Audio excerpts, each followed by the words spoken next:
வானிலை ஆய்வு மையத்தினுடைய அறிவிப்பு தொடர்பான அண்மை செய்தியை பார்த்துக் கொண்டிருக்கிறோம். தமிழ்நாட்டில் ஒரு சில இடங்களில் தொடர்ந்து கனமழைக்கான வாய்ப்பு இருப்பதாக வானிலை ஆய்வு மையம் தெரிவித்திருக்கிறது. தமிழகத்தின் ஒரு சில இடங்களில் இன்று மிக கனமழைக்கான வாய்ப்பு இருப்பதாக வானிலை ஆய்வு மையம் தெரிவித்திருக்கிறது. பெஞ்சல் புயல் தாக்கத்தால் தொடர்ந்து தமிழகத்தின் பல்வேறு மாவட்டங்களில் பரவலாக மழைப்பொழிவு இருந்த நிலையில் அதன் தாக்கம் தொடர்ந்து நீடிக்கும் என்று தெரிவிக்கப்பட்டிருந்தது. கூடுதல் விவரங்களோடு இணைகிறார் செய்தியாளர் லிபிகா. விவரங்கள்.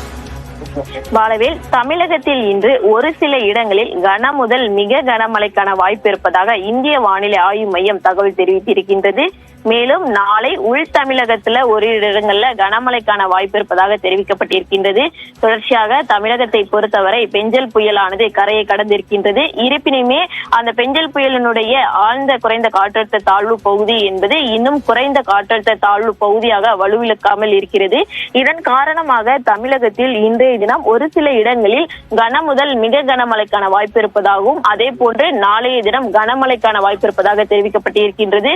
குறிப்பாக திருவண்ணாமலை, கள்ளக்குறிச்சி, வேலூர், கிருஷ்ணகிரி உள்ளிட்ட மாவட்டங்களுக்கு இந்த கன முதல் மிக கனமழைக்கான எச்சரிக்கை என்பது விடுக்கப்பட்டிருக்கின்றது.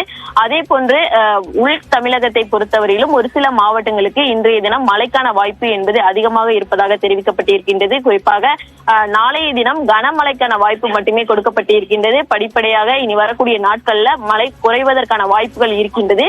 இருப்பினும் தற்போது இந்த குறைந்த காற்றழுத்த தாழ்வு பகுதி, ஆழ்ந்த குறைந்த காற்றழுத்த தாழ்வு பகுதி என்பது குறைந்த காற்றழுத்த தாழ்வு பகுதியாக மாறும் பட்சத்தில் தமிழகத்திற்கு மழைக்கான வாய்ப்பு என்பது குறைவதற்கான வாய்ப்புகள் அதிகம் இருக்கின்றது. பாலவேல், விவரங்களுக்கு நன்றி லிபிகா.